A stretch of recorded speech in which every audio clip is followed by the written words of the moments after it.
Hello, friends. Welcome to the Logistics of Logistics podcast. My name is Joe Lynch. Thank you so much for joining us today. Today's topic is leveraging shipper intent data to win more freight with my friend Rob Light. How's it going, Rob? Good, Joe. How are you? Doing great. Rob, please introduce yourself and your company and where you're calling from today. Sure. My name's Rob Light. I'm CEO and co-founder here at CarrierSource. CarrierSource at its core is a review website for trucking companies and freight brokers to build a fair reputation online. Think very much Yelp for the transportation space. We're an open, free to access resource for anybody to come in and research broker or carrier partners that they want to work with. We have a profile that's forward facing for every broker, every carrier out there, right? It's free to gather reviews from your customer base, from the brokers you work with. It's also free for brokers to gather reviews from their carrier partners to help build up that reputation. It's also free to claim your profile page, right? Add some additional information in there to just boost your online presence, right? Help build up that online reputation to use to your advantage, to win some more freight, to build better partnerships. Yeah. It's been an interesting journey over the last 5 years, but the most happy side effect of creating this open, free to access resource is that we rank really well in Google for localized industry specific search terms. And what I mean by that is if you went to Google dry van carriers in Cincinnati or flatbed trucking companies in El Paso, right? CarrierSource comes up first, maybe second, third for all of those search terms. That's where the shipper intent data comes from. That's where the shipper intent data comes from, right? We do today over 400,000 visitors come into our website every month. Dude, that's fantastic. Yeah, almost entirely driven by that organic search. We do have a solid owned audience, right? A good fair amount of folks, mostly brokers, but some shippers too, some carriers also who come directly to us to research and do some vetting or some sourcing. But it's largely driven by that organic search traffic. So that shipper intent data, we'll get more into it in a minute, but before we hit the record button, we were talking about it. Super important. Kara Smith-Brown, who is this co-founder over at Lead Coverage, she talks a lot about intent data. So you can go look for your ideal customer, and maybe you're calling a guy and saying, hey, we're moving freight from this lane to this lane, from this place to that place. Cool, but maybe he says, I'm not even in that part of the country. We don't even do business in New York. We don't do anything in Atlanta. Much better to get that information from you where you say, yeah, I know people who are moving freight between Chicago and Atlanta, and they Googled it today, and they Googled it yesterday, and they must be looking. They're looking for a new partner. Good time to call. Yeah, it's always a timing game, transportation sales. And I think CarrierSource does a good job of kind of pinpointing when those customers have transportation needs, right? Whether they're in a pickle and they've just turned to Google because they need a truck immediately, or they're doing some research. We've always separated marketing from sales. I hear more and more people say they're so integrated now. If you're listening today, somebody's listening today, and then maybe they're a broker, you can call a whole bunch of customers with the idea, and maybe you're reaching out to them saying, hey, we'd love to work with you. You look like somebody. You do a lot of cold chain. We're a cold chain company. Cool. Go ahead and reach out. I'm not saying don't do it, but there's a good chance that your web guy would say, hey, here's the 300 people that visited our website yesterday, and I can give you their names. That's intent data too. Who should you call first? The guy who visited your website 6 times over the last week, or the guy who you are cold calling that you found he's a shipper, I think. There's so much cold outreach that happens in this space. And it's not fun. It's not easy. No, it's super hard. And I'm often not envious of our customers who are out there trying to win this freight. But I think there are strategic ways to go about it that do give you a leg up instead of just the pure cold calling. And you touched on this a little bit. My background's really in tech, where I feel like sales and marketing have been married for a long time. And coming into logistics 5 years ago, it's not the case. And people have never even thought of that. And really until Kara started pushing it over the last few years. I got to tell you, I was a blogger before I started the Logistics of Logistics podcast. And I'll get back to writing. I've been thinking about it. Every once in a while I'll write something. But I was a blogger for a long time. And so I was a content marketer. And so I was in that space for a while where I was doing digital marketing for customers.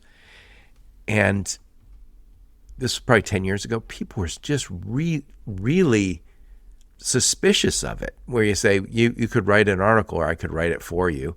And we put it online and people will interact with it, engage with it, and maybe you get some business from there. Or we do some webinars.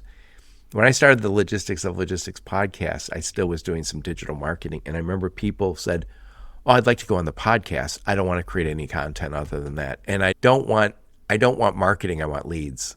And I was like, okay.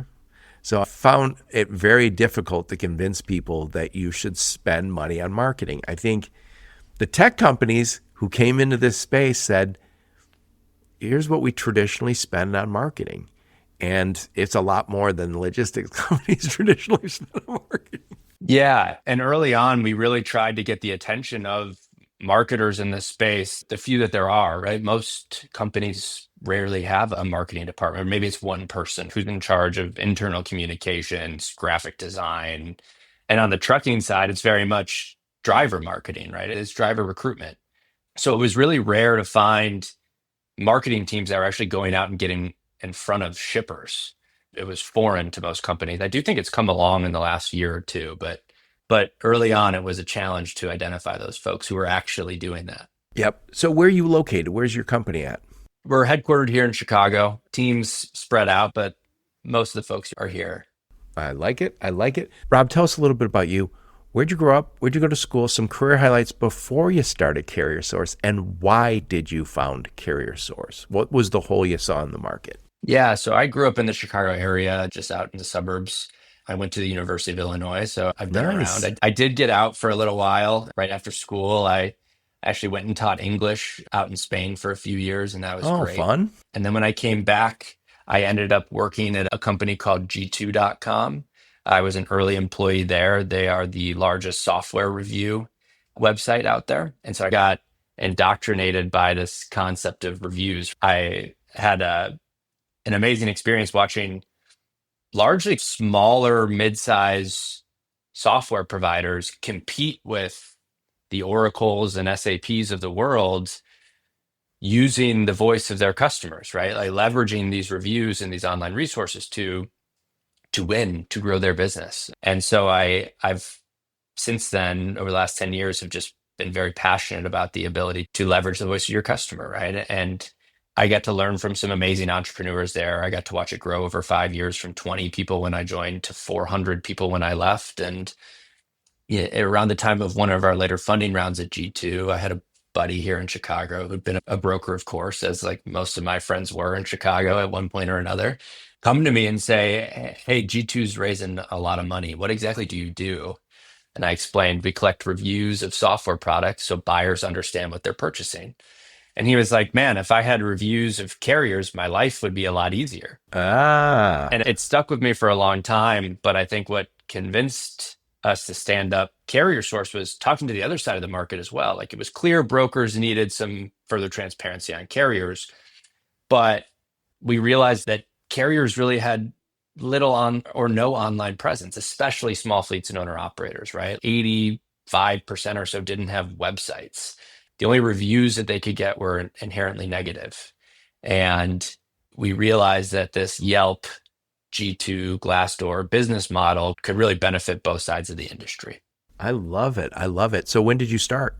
We stood up the site in November of 2020. And for the first year and a half, it was a lot of begging freight brokers to come on and review their carriers and trying to convince carriers to claim their profile page and add information. And it was a lot of grinding in those early days. So can carriers review brokers and brokers review carriers? Is that your bread and butter? Yeah. And today we've got 75,000 reviews across about 40,000 unique brokers and carriers. Some of those are shippers writing reviews on the carriers or brokers that they work with. Okay, so shippers too. Yeah. But mostly it's brokers and carriers reviewing their partners that they work with. I like it. I think about this all the time now. When I'm going to a store, I'm going to go buy. Right, the other day I bought a suitcase because I've been traveling a lot. And where was I? And maybe at Marshall's or some place. Maybe it's TJ Maxx, that kind of store. And I was like, oh, okay, here's a suitcase. And as I'm looking at it, it's like $100. I was thinking, I wonder what the reviews say. I kept coming back to that. I was thinking maybe I should go to my car, look it up on Amazon, and see what the reviews say. I didn't because it's $100. I'm not going to lose sleep over it. It seemed fine. And we're used to buying that way now. And I listen to a lot of books on Audible. I typically want to see how many how many have they sold? And I want to see how many reviews. And before we hit the record button, we were talking about reviews in general. If they all say, oh, there was 1,000 5-star reviews, you're like, I don't know. It feels contrived. Sometimes when you see a review, it says something that makes you think, oh, okay, they're not like me. They have a different perspective. I wouldn't worry about that one bit. But what it also says, so maybe it's a 2-star or 3-star, and you go, yeah, but that's okay because that's not how we do business anyway. I'm not worried. But there's a little more trust there because it doesn't feel like somebody stacked the deck on me. Yeah, absolutely. I think this kind of that consumer mindset of leveraging reviews for in your consumer life has very much carried over into the business world. Yes.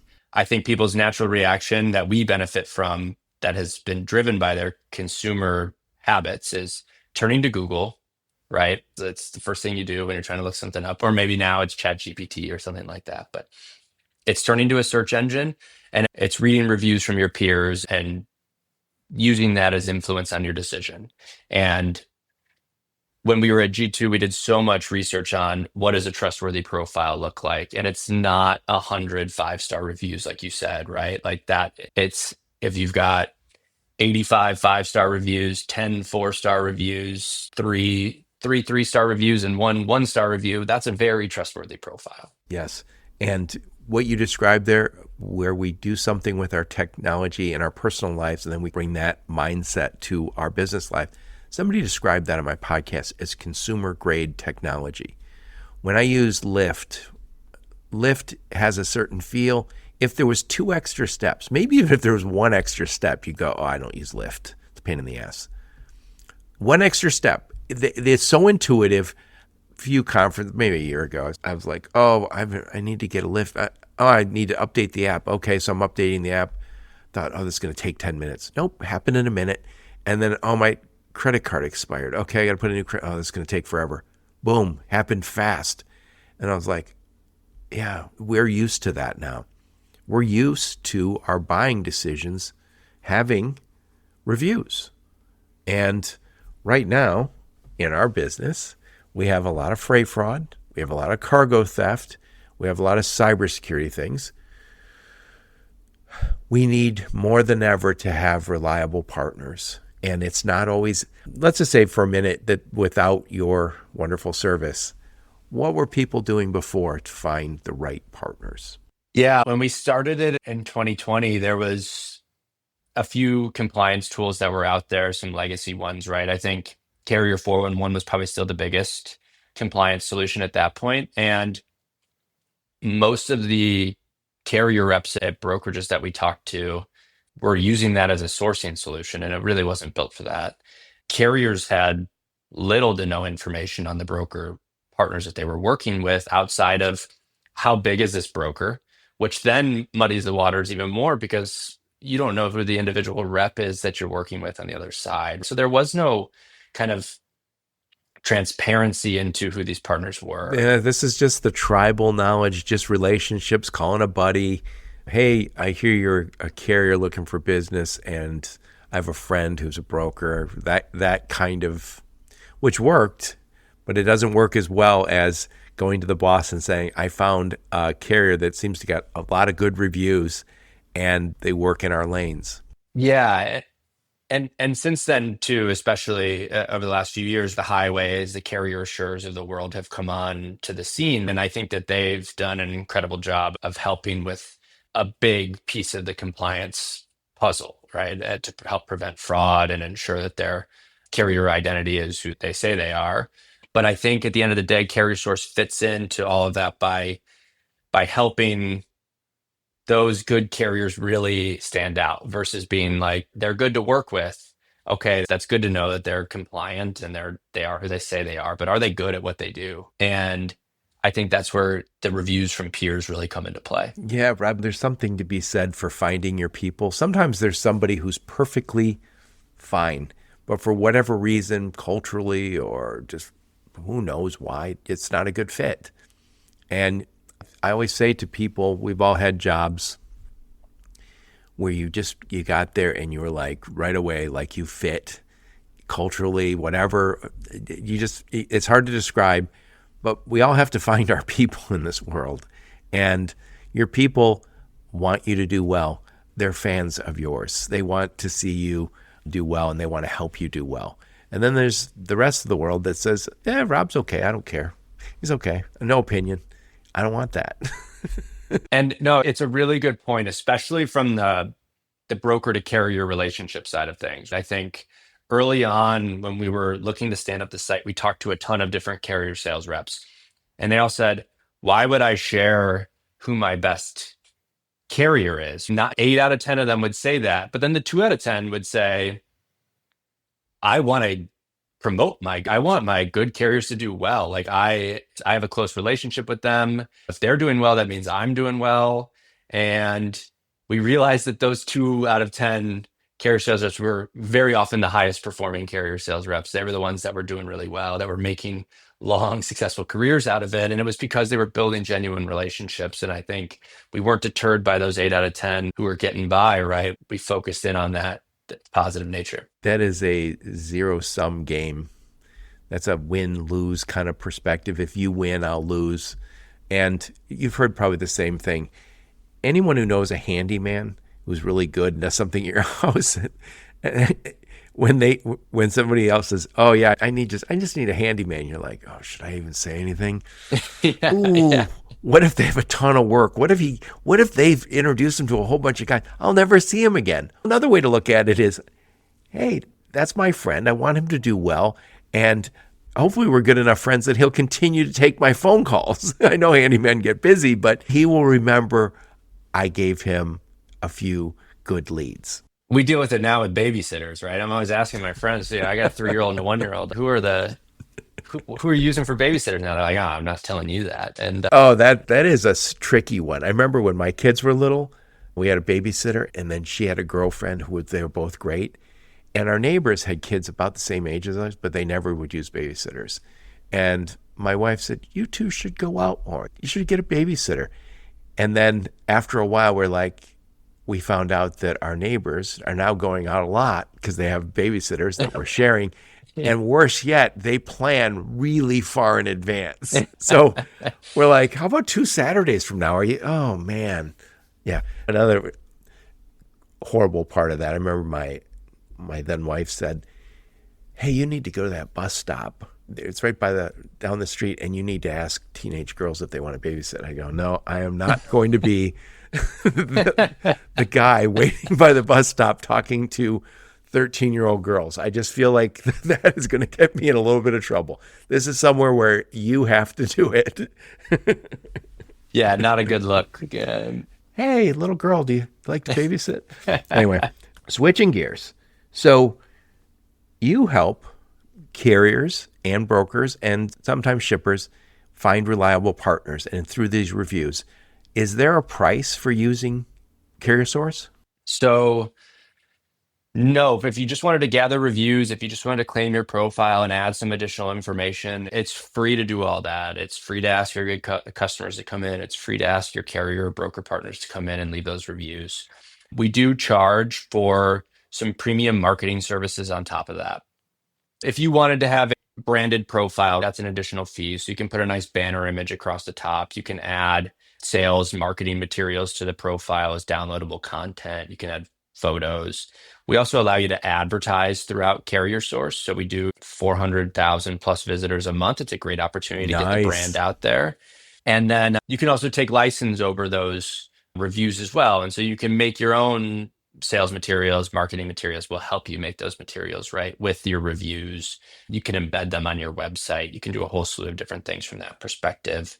And then kind of the last big piece, this is the core foundation of our main product, is we can also help you identify when shippers are on our site searching for capacity, right? From a customer sales perspective, using our shipper intent data piece, we can help you improve your go-to-market motion. So will you give me an email that says, Joe, right now somebody's looking for somebody who moves from Peoria to Los Angeles? Yeah. So when we identify a shipper on our site, we can see geographically where they're searching for that capacity, whether that's an exact lane or just an origin location. We can also see what type of equipment they filtered for, what type of shipments they looked at, specialized services. And then we've built out a number of integrations to push that information directly to sales teams and marketing teams as well, whether that's CRM integrations, right? HubSpot, Salesforce, working on a few others right now. We also have the ability to push that information directly into Microsoft Teams or Slack as real-time alert notifications for teams that want to be alerted in that way. Yeah, and right now is not an easy time for brokers, and I'm sure carriers, there's a lot of carriers who are suffering, a lot of brokers. And sometimes getting the right lanes means you're getting the right margins also. And margins are down.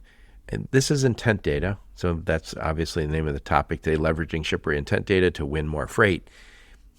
We want intent data because it shows intent by the shipper, by the buyer. And that's super important. Kara Smith Brown, we mentioned earlier, she talks about this quite a bit. She's very high on intent data. We should all be using intent data, and we all have intent data. If you have a website, there are people visiting your website. There are also tools that allow you to get the names for the people who visit your website. And if you say, yeah, I'm reaching out to 100 people every week, new customers, cool. Did any of them visit your website since you reached out to them? I suspect if you reached out to 100, maybe 10 of them click some of the links you sent them.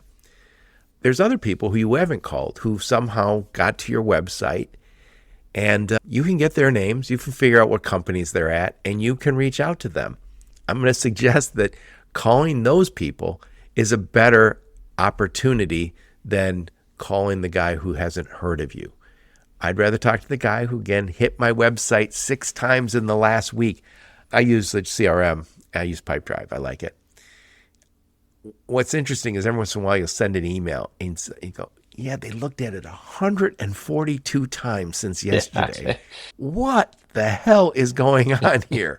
And it's the same with my email list when you go, this guy opened it 200 times. What's going on? And I'd like to think these forwarded it on and 200 people clicked on it.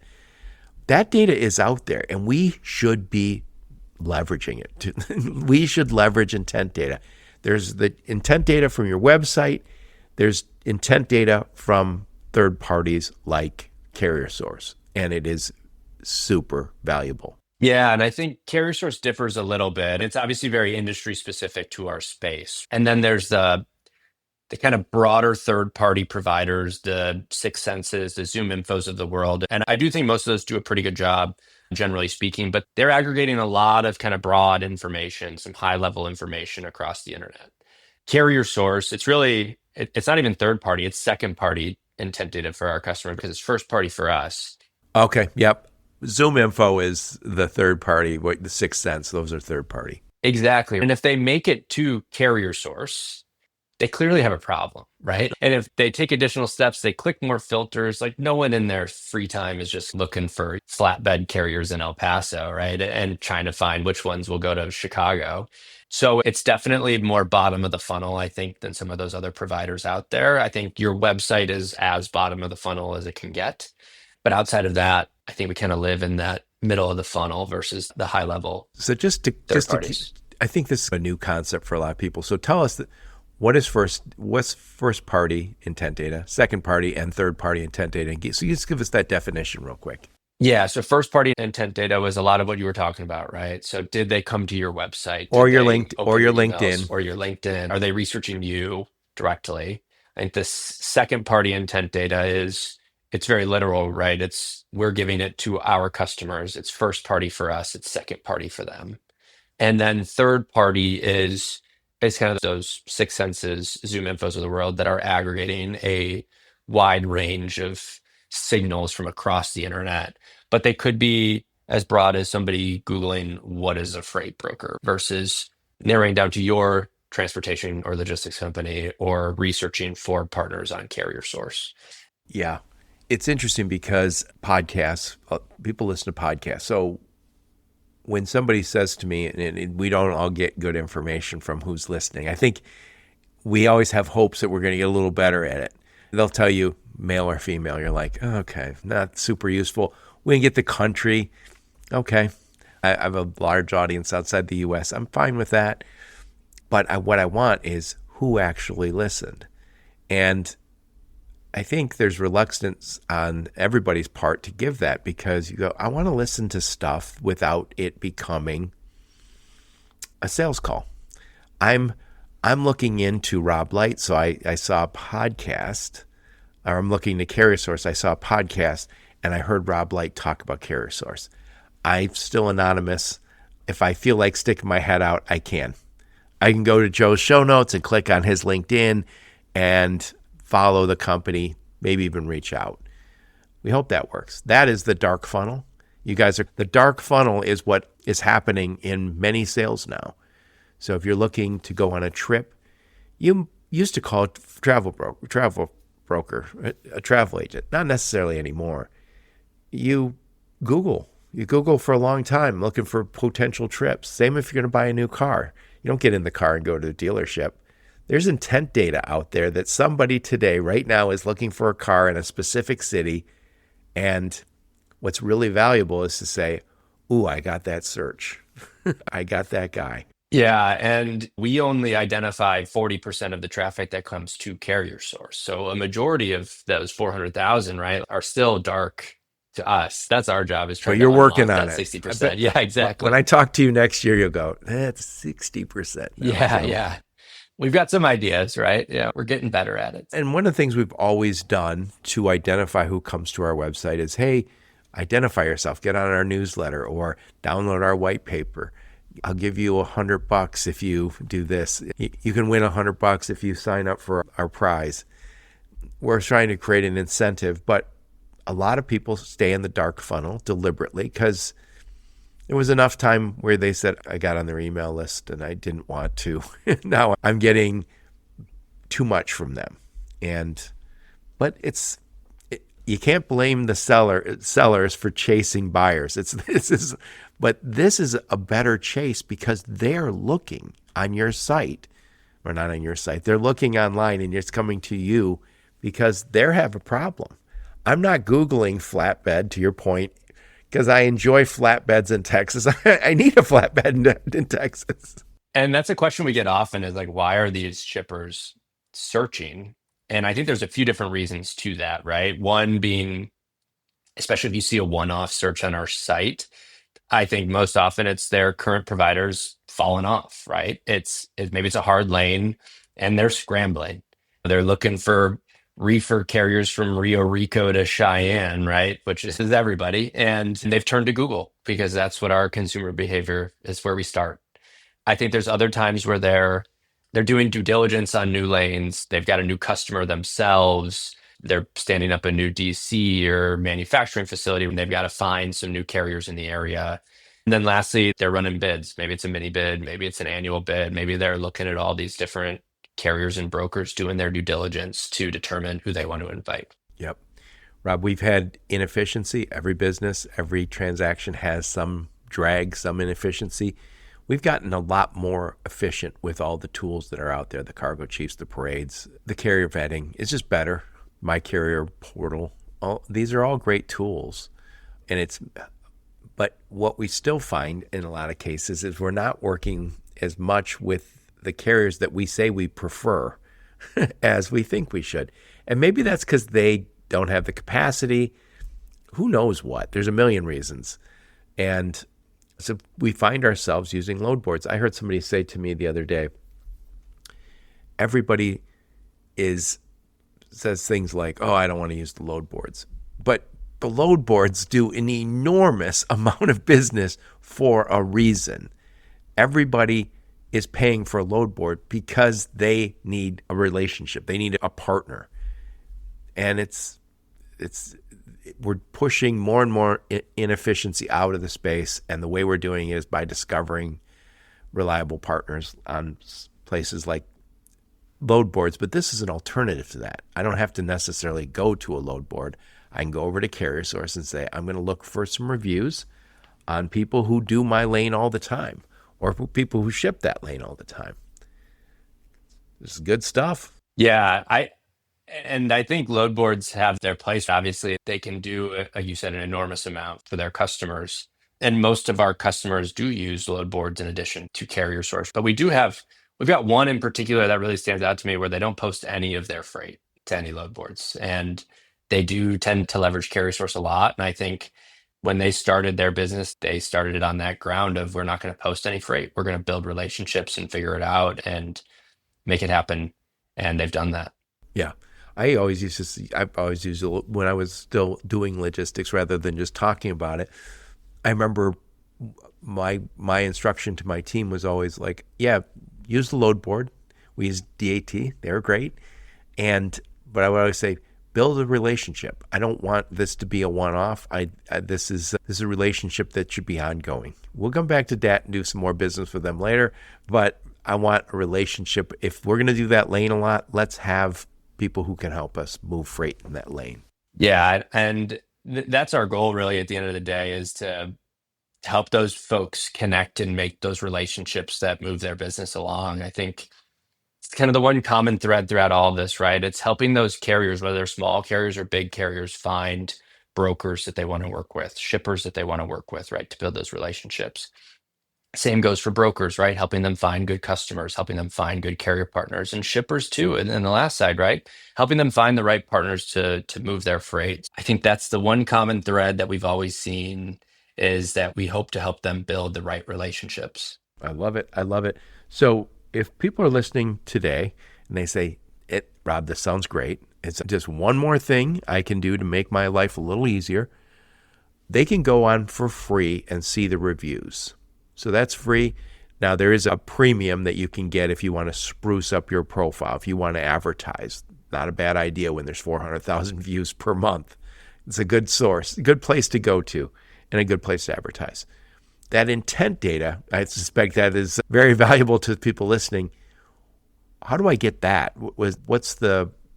Do I pay per week, per month, per lead? How do I get that intent data? Yeah, it's an annual subscription for access to all of the data that comes through.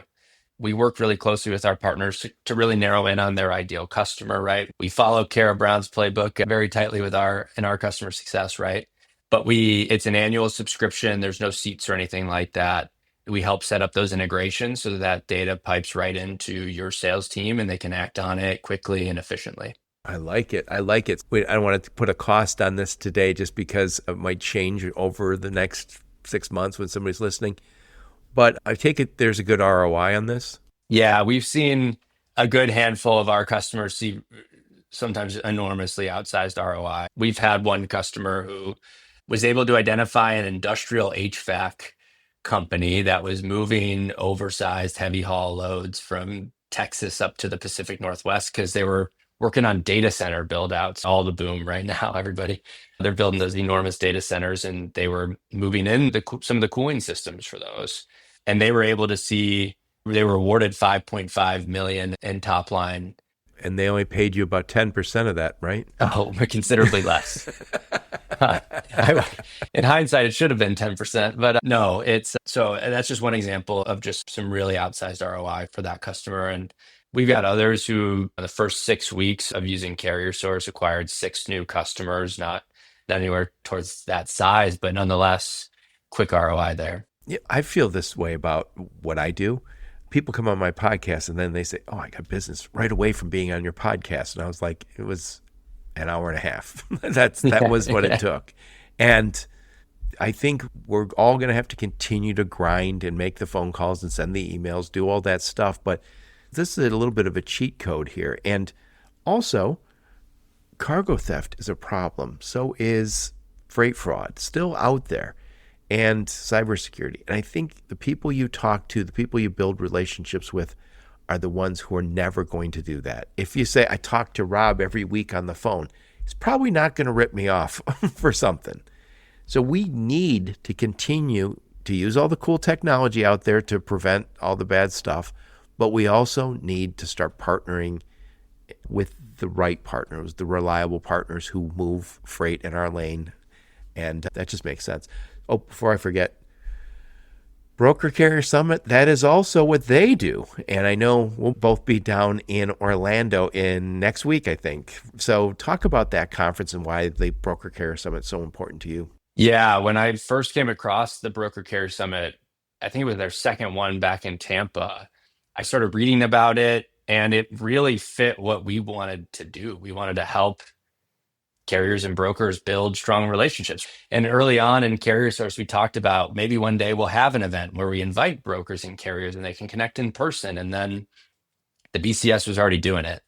And so we've been a champion of that event for the last few years, been to every single one outside the very first small one that they had in a room somewhere. That was just a pilot in Indiana. I think there was only 35 people went to that one. Yeah. But a huge believer in what they're doing. I think Dan's built something really cool over there. And we've always enjoyed our time at the Broker Carrier Summit. Yep. Yep. So if you're a broker, if you're a carrier, get down there because this is, again, another place where you can build those relationships.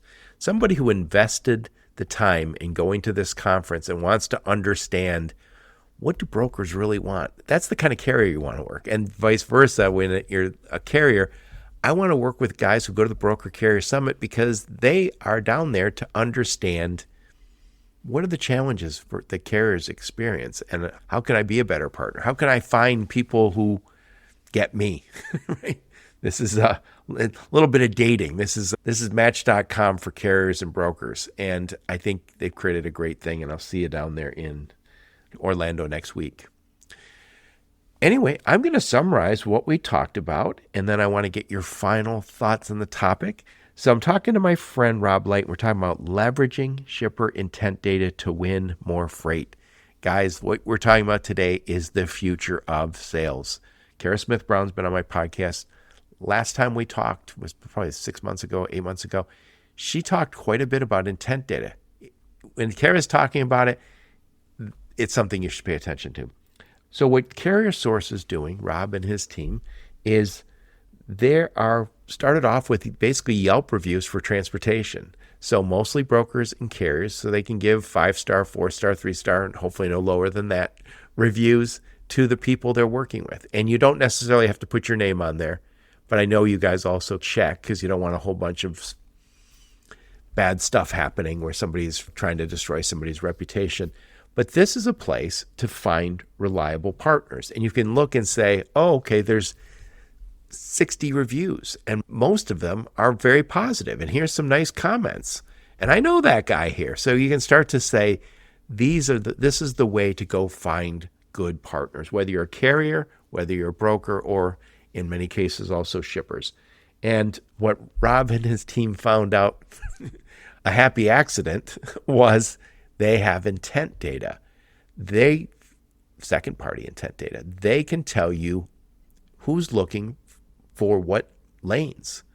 Very important. And intent data means they have an intent to buy. This is a signal. If you're in a sales call and they say something like, this all sounds good, but what about your terms? That's a buying signal. These are buying signals. Right here, when you see somebody has looked for this lane over and over again, and they need somebody with a flatbed, that's a good time to call and say, we have flatbeds. So this intent data is super, super important. First and foremost, you should be asking your web guy, your marketing team, who's coming to my website every day so I can reach out and make sure I'm calling on them. The next call you should be making is the second party intent data that you can get from CarrierSource. This is the good stuff. Last but not least, there's other intent data from the third parties, which is the Zoom and the 6th Sense. Nothing wrong with that. It's just not as good as your website, not as good as what Rob and his team can give you. And last but not least, we talked about Broker Carrier Summit. Enough of my blather. Rob Light put a big old bow on this one. Final thoughts on the topic.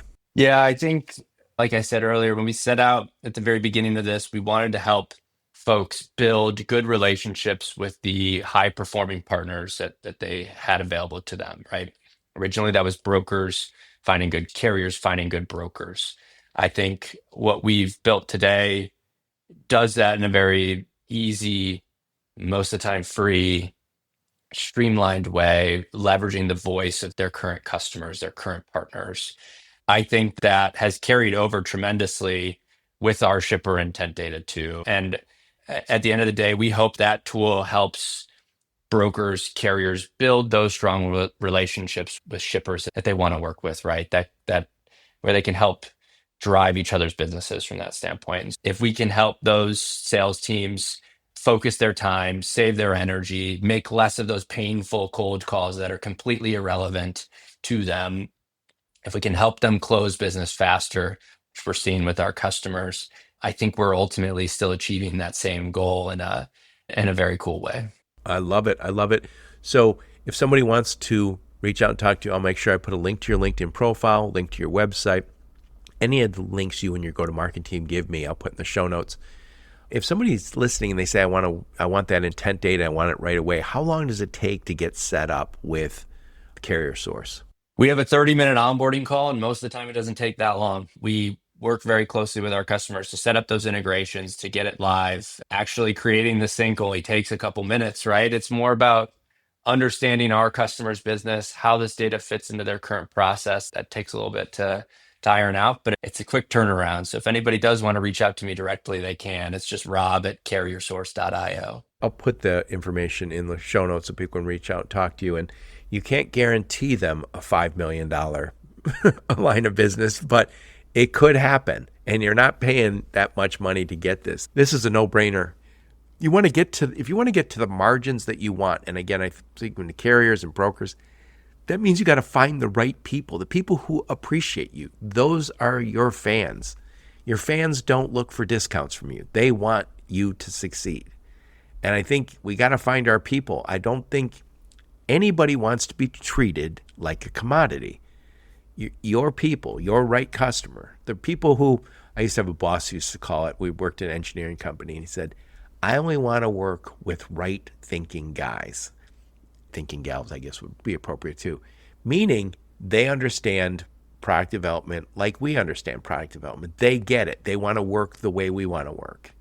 And I think we all have the right thinking guys, the right thinking gals who we should be working with, and they will value you more than the guy who just says, just a truck, just a broker. We don't need that. I think you're absolutely right. And if we can play a small piece of that and a small role in that process in this space, I think we've exceeded our own expectations. You're the matchmaker, man. Rob, thank you so much for taking the time. Oh, before I forget, you're going to be at Broker Carrier Summit next week. You're also going to Technovation. Please talk about that. Why is Technovation so important to you? Yeah, I think TIA in general has been a great association for us to belong to as well. I think it's the only place where we get access to that amount of brokers in a single location, always. So I'm excited to go talk to folks about shipper intent data there. Yep. So it'd be a Broker Carrier Summit, Technovations. Where's that this year? I'm not going to be able to make that one. Arizona. Oh, Phoenix, very nice. I believe. Yeah. Very nice. Just when it's starting to get cold here in the Midwest, a good time to get out to the desert. Yeah, exactly. I am going, my next conference will be Trimble in a few weeks down in New Orleans. I'm looking forward to that one. Anyway, Rob Light, I love what you're doing. Thank you so much for taking the time to share what you guys are up to. Thank you so much for having me on, Joe. It's been great. Thank you. And thank all of you for listening to my podcast. Your support's very much appreciated. Until next time, onward and upward. You have been listening to the Logistics of Logistics podcast, where we engage with leaders in the logistics and supply chain community. If you like what you hear, please subscribe, hit the like button, and leave us a nice review on Apple or Spotify or wherever else you listen. Also, please check out our videos on YouTube and connect with us on LinkedIn. We're very big on LinkedIn. And you can also reach us on the logisticsoflogistics.com, our website.